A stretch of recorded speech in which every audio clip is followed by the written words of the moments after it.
Hello and welcome back to A Course in Miracles, Workbook for Students. We are on lesson 153. In my defenselessness, my safety lies. You who feel threatened by this changing world, its twist of fortune and its bitter jests, its brief relationships and all the gifts it merely tends to take away again, attend this lesson well. The world provides no safety. It is rooted in attack, and all its gifts of seeming safety are illusory deceptions. It attacks and then attacks again. No peace of mind is possible where danger threatens thus. The world gives rise but to defensiveness, for threat brings anger. Anger makes attack seem reasonable, honestly provoked, and righteous in the name of self-defense. Yet is defensiveness a double threat, for it attests to weakness and sets up a system of defense that cannot work. Now are the weak still further undermined, for there is treachery without and still a greater treachery within. The mind is now confused and knows not where to turn to find escape from its imaginings. That whole thing is awesome. Right? Yes. It is as if a circle held it fast, wherein another circle bound it, and another one in that, until escape no longer can be hoped for nor obtained. Attack, defense, attack becomes the circles of the hours and the days that bind the mind in heavy bands of steel with iron overlaid, returning but to start again. There seems to be no break nor ending in the ever-tightening grip of the imprisonment upon the mind. Defenses are the costliest of all the prices which the ego would exact. In them lies madness in a form so grim that hope of sanity seems but to be an idle dream beyond the possible. The sense of threat the world encourages is so much deeper and so far beyond the frenzy and intensity of which you can conceive that you have no idea of all the devastation it has wrought. You are its slave. You know not what to do in fear of it. You do not understand how much you have been made to sacrifice, who feel its iron grip upon your heart. You do not realize what you have done to sabotage the holy peace of God by your defensiveness. For you behold the Son of God as but a victim to attack by fantasies, by dreams, and by illusions he has made, yet helpless in their presence, needful only of defense by still more fantasies and dreams, by which illusions on his safety comfort him. Defenselessness is strength. It testifies to recognition of the Christ in you. Perhaps you will recall the text maintains that choice is always made between Christ's strength and your own weakness, seen apart from him. Defenselessness can never be attacked because it recognizes strength.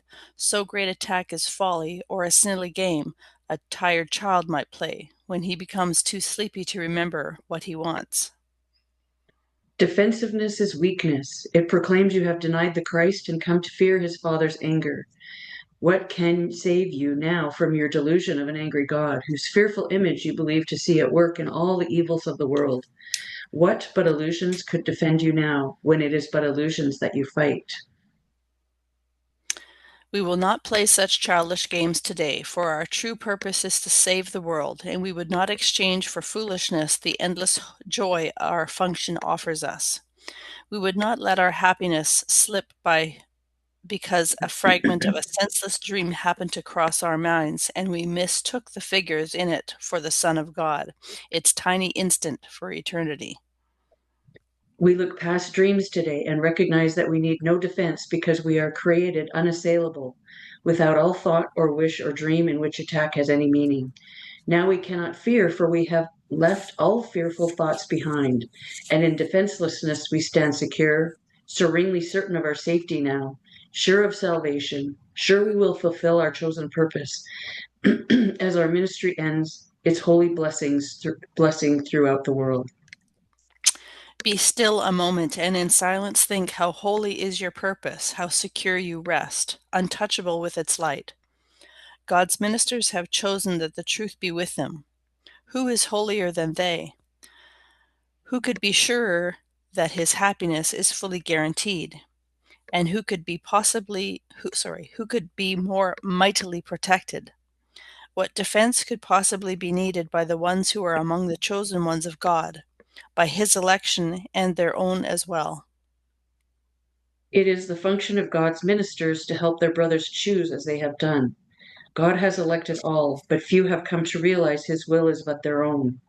And while you fail to teach what you have learned, salvation waits and darkness holds the world in grim imprisonment. Nor will you learn that light has come to you and your escape has been accomplished. For you will not see the light until you offer it to all your brothers. As they take it from your hands, so you will recognize it as your own. Salvation can be thought of as a game that happy children play. It was designed by one who loves his children and who would replace their fearful toys with joyous games which teach them that the game of fear is gone. His game instructs in happiness because there is no loser. Everyone who plays must win, and in his winning is the gain to everyone insured. The game of fear is gladly laid aside when children come to see the benefits salvation brings. You who have played that you are lost to hope, abandoned by your father, left alone in terror in a fearful world, made mad by sin and guilt, be happy now. That game is over. That game is over. Now a quiet time has come in which we put away the toys of guilt and lock our quaint and childish thoughts of sin forever from the pure and holy minds of heaven's children and the Son of God. We pause but for a moment more to play our final happy game upon this earth, and then we go to take our rightful place where truth abides and games are meaningless. So this is the story ended. Let this day bring the last chapter closer to the world, that everyone may learn the tale he reads of terrifying destiny, defeat of all his hopes, his pitiful defense against a vengeance he cannot escape, is but his own deluded fantasy. God's ministers have come to waken him from the darkness, the dark dreams this story has evoked in his confused, bewildered memory of his distorted tale. God's Son can smile at last on learning that it is not true. Yay! Today we practice in a form we will maintain for quite a while. We will begin each day by giving our attention to the daily thought as long as possible. 5 minutes now becomes the least we give to prepare for a day in which salvation is the only goal we have. 10 would be better, 15 better still. And as distraction ceases to arise to turn us from our purpose, we will find that half an hour is too short a time to spend with God, nor we will willingly give less at night in gratitude and joy. Each hour adds to our increasing peace as we remember to be faithful to the will we share with God. At times, perhaps, a minute even less will be the most we can offer as the hour strikes. Sometimes we will forget. At other times, the business of the world will close on us, and we will be unable to withdraw a little while and turn our thoughts to God. Yet when we can, we will observe our trust as ministers of God in hourly remembrance of our mission and his love.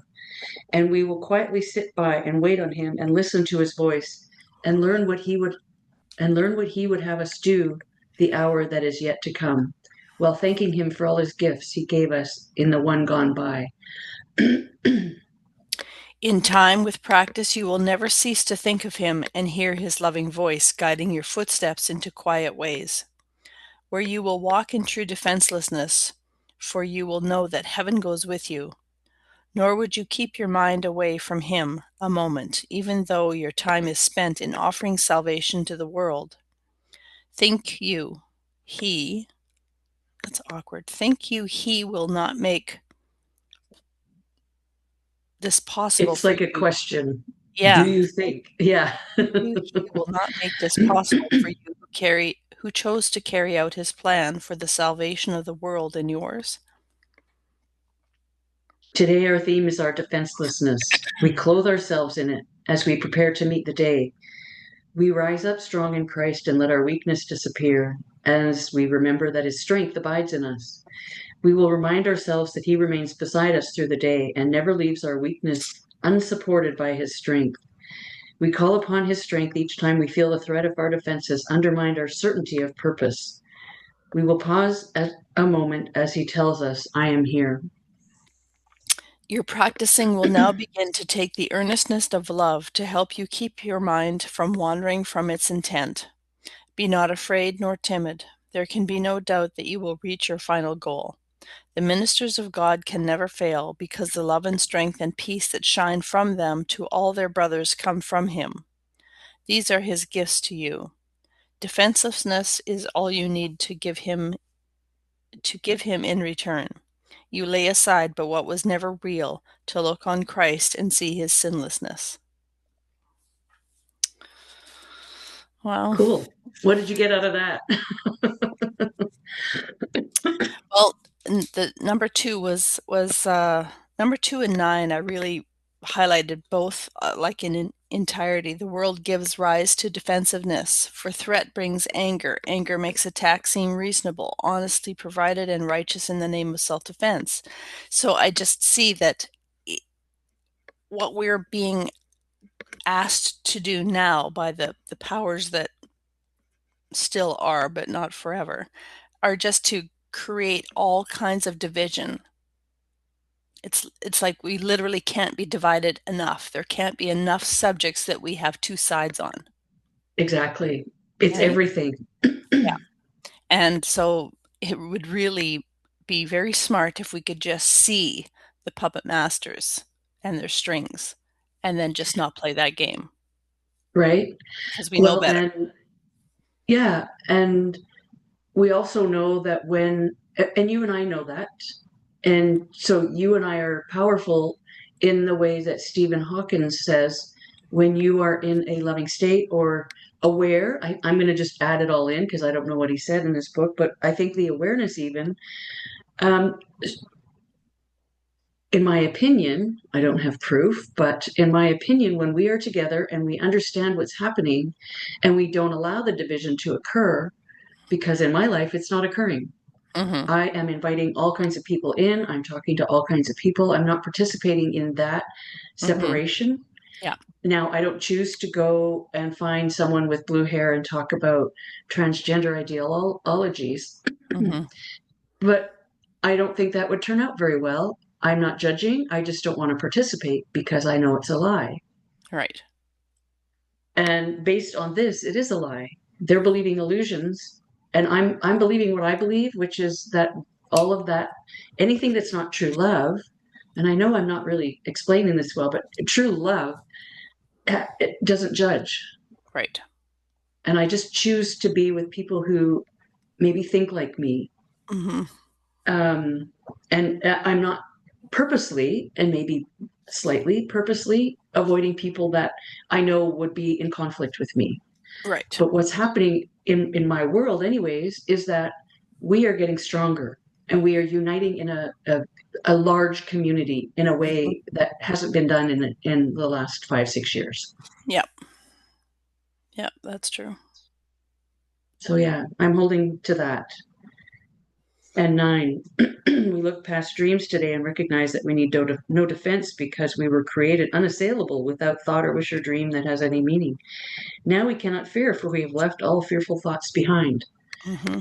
And that's me. I thankfully don't live in where they apparently are bombing. We don't know. I don't even know if that's true. But in Right. my world, it's an illusion. Yeah. And I don't know if that's ignorance or not, or willful ignorance. I'm not sure. But I just don't believe anything I see.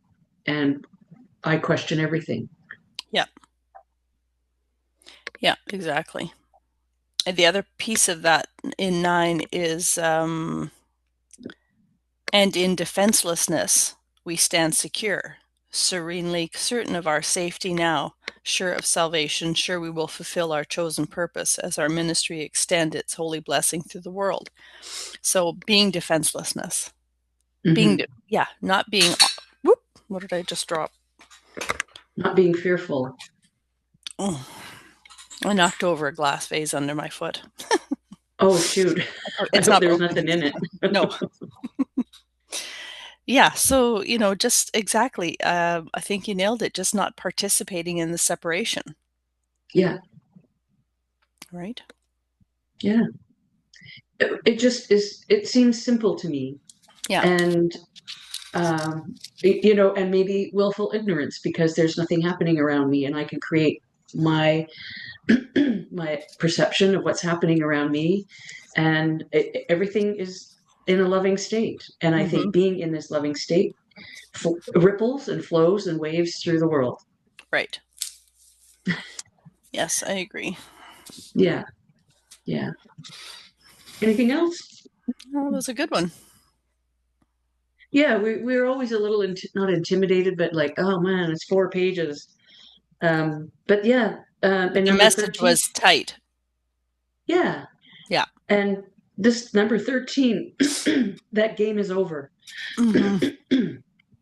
And the first line in 14, we pause but for a moment more to play our final happy game upon this earth. And then we go take our rightful place where truth abides and games are meaningless. So Mm-hmm. we're just here to play our final happy game. Yeah. Yeah, exactly. Yeah. Amazing. Yeah. And then 20, be not afraid nor timid. There can be no doubt that you will reach your final goal. So yeah, I don't Mm-hmm. know. I feel comfort in that and not like, oh, I'm doing it wrong or anything like that. Right. Yeah. Yeah, exactly. Yeah. Nice. We'll just Mm-hmm. wrap it up right there.